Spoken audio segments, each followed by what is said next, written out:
Good day, Radical Birthkeeper Martha, Matrona Module 6, Blueprint for Labor. So this Blueprint for Labor, I love how Wapio explains it. It's about what happens ideally in an undisturbed birth. So I think that's an important premise. Number one, ideally, so you could have an undisturbed birth that has all kinds of labor patterns. Posterior and breech babies often aren't have labor pattern anything like this. I've witnessed personally, and also uh, heard with good secondhand source that a lot of women, even when their baby's in the ideal position, LOT, have all kinds of labor patterns. It could be 45 minutes or days, or long contractions for a long time, or short contractions the whole time, or all kinds of combinations thereof. However, according to this blueprint, moms begins to get ready for labor a few weeks to days to maybe a month before her cervix is softening. In many women, the baby already engages in the pelvis.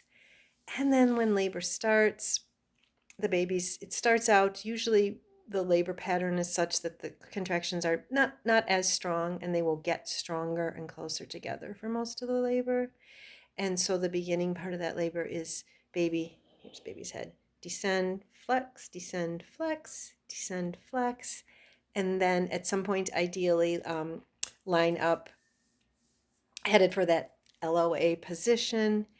And then usually the contractions get very strong and close at some point. And then the next step is second stage. So that's when baby's coming down, is passing that bottom part of the pelvic bone. And then often there's a rest, that latent phase. Mom may rest for a few minutes to a few hours, or not. It may just be these really strong contractions right away. And then as baby extends, it gets into the hardcore second stage. So baby's head, which has been descending and flexing, now extends as the baby rotates fully into ROA or LOA, and that's the hardcore pushing, that expulsive pushing. You can't help it. That's why it's very important not to have directed pushing or put mom into positions unless there's a true emergency, which I think is pretty extremely rare in undisturbed birth. It's pretty common in hospital though, because she's already been messed with, and she's usually has an epidural, and she's told, we need to get this baby out. And so that's a whole different scenario. But in the undisturbed, you get all the benefits, the physical, emotional, and spiritual benefits of mom and baby as a beautiful single unit. So now we're on the part, the fetal ejection reflex. Baby's head extends.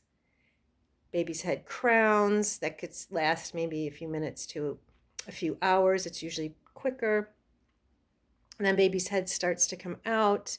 Baby restitutes so that she or he is facing mom's thigh.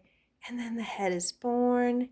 And then anywhere from one push later to a few minutes or a few pushes or maybe longer after the baby restitutes. So that means the baby's facing the mom's thigh and the shoulders are turning, and then the rest of the baby's born. Peace, love.